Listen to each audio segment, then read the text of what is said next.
আসসালামু আলাইকুম ওয়া রাহমাতুল্লাহি ওয়া বারাকাতুহু। আশা করি আপনারা সবাই অনেক অনেক ভালো আছেন এবং সুস্থ আছেন।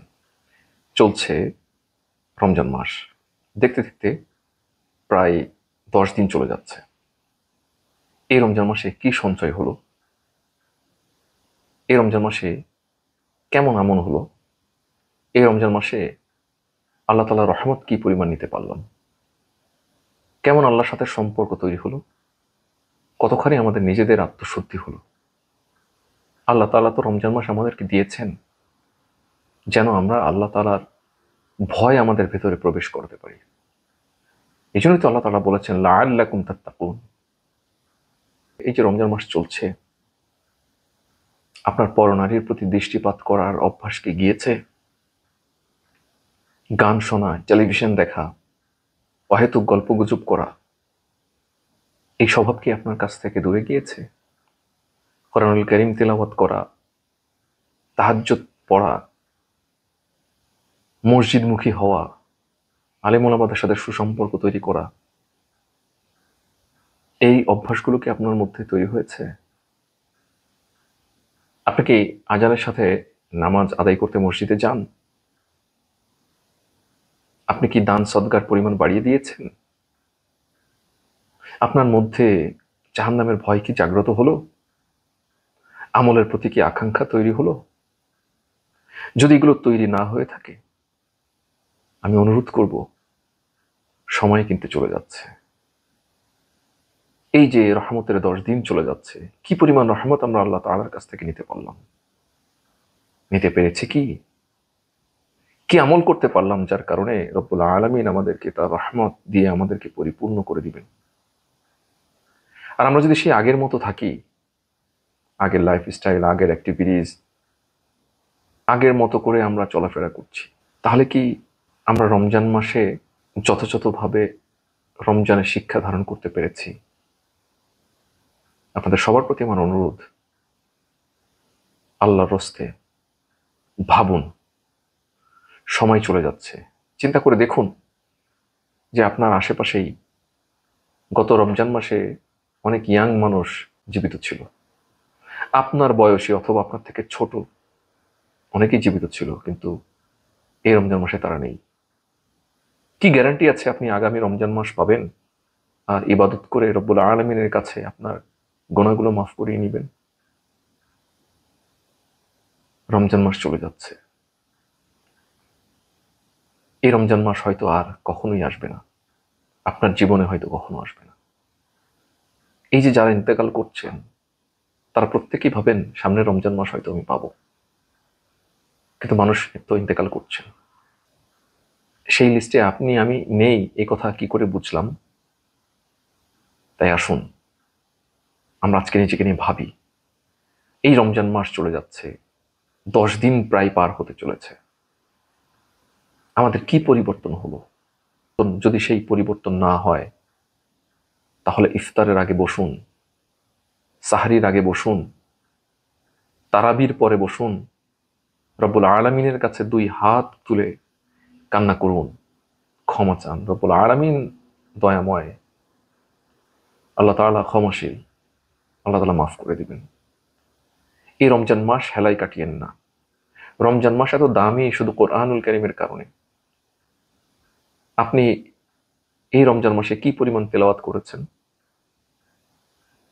আপনি এই রমজান মাসে কতগুলো নতুন মাসআলা জেনেছেন? আপনি এই রমজান মাসে কতজন আলেমের সাথে সম্পর্ক তৈরি করেছেন? আপনি এই রমজান মাসে কতগুলো এতিমের সাথে যোগাযোগ করেছেন? এই রমজান মাসে আপনি কত রাকাত তাহাজ্জুদের সালাত আদায় করেছেন? এই রমজান মাসে আপনি কি পরিমাণ কান্না করেছেন? এই রমজান মাসে আপনি কয়বার আল্লাহ তাআলার কাছে জান্নাত চেয়েছেন? এই রমজান মাসে আপনি কয়বার আল্লাহ তাআলার কাছ থেকে জাহান্নামের আযাব থেকে পানাহ চেয়েছেন, কবরের আযাব থেকে, মৃত্যুর ভয়াবহতা থেকে নিজেকে বাঁচানোর জন্য আল্লাহ তাআলার কাছে কান্না করেছেন? আসুন ভাবি, সময় চলে যাচ্ছে। এই যে ১০ দিন চলে যাচ্ছে, কিছু ব্যক্তি আছেন যারা এই রমজান মাসকে প্রপারলি ইউটিলাইজ করতে পেরেছে। আমল, ইবাদতের মাধ্যমে রব্বুল আলামিনের পরিপূর্ণ রহমত নিতে পেরেছেন। আমি আপনি মাহরুম হয়ে আছি। আগের দিনের মতো যদি আমার আপনার লাইফস্টাইল থাকে, তাহলে এই রমজান মাস আপনাকে পরিশুদ্ধ করতে পারবে না। আর রমজান মাস যদি কোনো ব্যক্তিকে পরিশুদ্ধ করতে না পারে, তাহলে সেই ব্যক্তি ধ্বংস হয়ে যাবে। এ বিষয়ে নবী করিম সাল্লাল্লাহু আলাইহি সাল্লামের একটা বিখ্যাত হাদিস আছে, যে নবী করিম সাল্লাল্লাহু আলাইহি সাল্লাম সাহাবাদেরকে বলেছেন যে কোনো ব্যক্তি রমজান মাস পেল, কিন্তু তার গুনাহগুলোকে সে মাফ করাতে পারল না, সেই ব্যক্তির ধ্বংস হোক। উনি নিজে দোয়া করেছেন জিব্রাইল আলাইহিস সালামকে নিয়ে। তো আমি আপনি কি সেই ব্যক্তি যে রমজান মাস পেলাম, কিন্তু রব্বুল আলামিনের কাছে আমাদের গুনাহগুলোকে মাফ করাতে পারলাম না?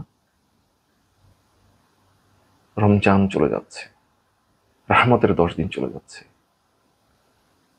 যদি ভিডিওটি আপনি দেখে থাকেন, ভাবুন। আর ইফতারের সময় শুধু এতটুকু মাথায় রাখুন, রব্বুল আলামিন নবী করিম সাল্লাল্লাহু আলাইহি সাল্লামের কাছে জানিয়ে দিয়েছেন, পিপাসার্ত ক্ষুধার্ত অবস্থায় যখন ইফতার সামনে নিয়ে রোজাদার ব্যক্তি আল্লাহ তাআলার কাছে কান্না করে দোয়া করে, আল্লাহ তাআলা এই দোয়াটা ফিরিয়ে দেন না। আসুন কান্না করি, গুনাহগুলোকে মাফ করিয়ে নিন। রিমান্ডে যখন মানুষকে পেটানো হয়, এই যে আমরা আয়না ঘরের নাম শুনেছি, ওয়ারেভার, যত ধরনের নিষ্ঠুর দুনিয়াতে ব্যবস্থাপনা আমরা দেখেছি, মানুষকে যখন নির্যাতন করা হয় কি পরিমাণ কান্নাকাটি করে। আর রব্বুল আলামিন এত দয়াবান, এত রহমানুর রহিম, এত গগনবিদারী চিৎকারের প্রয়োজন নেই। চুপ করে বসে গুনাহের কথা চিন্তা করে পানাহ চাওয়ার উদ্দেশ্যে, জাহান্নাম থেকে বাঁচার জন্য অন্তর থেকে শুধু 2 ফোঁটা চোখের পানি ফেলে দেখেন, রব্বুল আলামিন অবশ্যই অবশ্যই আপনার দোয়া কবুল করবেন এবং আপনাকে বিশুদ্ধ পরিশুদ্ধ মানুষ করে দিবেন। আল্লাহ তাআলা বলেন, ইন্নাহু হুয়াত তাওয়াবুর রহিম। আল্লাহ তাআলা নিশ্চয়ই তাওবা কবুল করেন। আবার আল্লাহ তাআলা বলেন, ইন্নাহু হুয়াল গফুরুর রহিম। আল্লাহ তাআলা অবশ্যই ক্ষমাশীল। এই ক্ষমার মাস, এই রহমতের মাস, এত গুরুত্বপূর্ণ সময় আমাদের জীবন থেকে চলে যাচ্ছে, আর আমরা আমাদের গুনাহ মাফ করতে পারবো না। এই সুযোগ হাতছাড়া করা উচিত নয়। আবার অনুরোধ করছি, রমজান মাস চলে যাচ্ছে, রহমতের 10 দিন ফুরিয়ে যাচ্ছে। আসুন আমরা ভাবি, নিজেদেরকে যাচ করে নিজেরাই, এবং গুনাহের জন্য এবং গুনাহসমূহ মাফ করার জন্য, ক্ষমার জন্য, জান্নাত প্রাপ্তির জন্য, দুনিয়াতে শান্তি এবং আখিরাতে মুক্তির জন্য রব্বুল আলামিনের কাছে কান্না করে মোনাজাত করি, আমল বাড়িয়ে দিই, বেশি বেশি করে কোরআনুল কারীম তেলাওয়াত করি, প্রয়োজনীয় মাসআলাগুলো জেনে রাখি, জানার চেষ্টা করি, আলেম ওলামাদের সাথে সম্পর্ক তৈরি করি, মসজিদমুখী হই। আপনার গরিব আত্মীয় স্বজন যারা আছেন, আশেপাশে যদি এতিম কেউ থাকে, তাদের সাথে সুসম্পর্ক তৈরি করুন, তাদের প্রয়োজনটা দেখুন, সামর্থ্য থাকলে সহযোগিতা করুন, কমপক্ষে সহানুভূতি, সহমর্মিতা, সুন্দর উপদেশটা দিয়ে দিন। এই রমজান মাস হোক আমাদের জীবনের সর্বশ্রেষ্ঠ রমজান মাস। এই 8-9 দিন যেভাবে হেলায় ফেলায় কাটিয়ে ফেলেছেন, আর বাকি যে কয়দিন আছে কোনোভাবেই আলসেমি করে বাকি সময়টি কাটাবেন না। বাকি রমজানটা হোক আমলের, ইখলাসের, রবের সান্নিধ্যের, আমাদের ক্ষমার, আমাদের মুক্তির, আর চির শান্তির জায়গা জান্নাতের সন্ধানে। আপনাদের সবার জন্য অনেক অনেক শুভকামনা। আমি নিজে দোয়া চাই আপনাদের কাছে, আপনাদের জন্যও দোয়া করছি। আল্লাহ তাআলা আমাদের সবাইকে এই রমজান মাসে পরিপূর্ণ হক আদায় করে, রব্বুল আলামিনকে সন্তুষ্ট করার মতো ইবাদত করে, জান্নাতের নাজ নিয়ামত দেখতে দেখতে ইন্তেকাল করার মতো তৌফিক অর্জন যেন আমরা করতে পারি। এই তৌফিক দান করুন। আমাদের সবার জন্য অনেক অনেক শুভকামনা। আসসালামু আলাইকুম ওয়া রাহমাতুল্লাহি ওয়া বারাকাতুহু।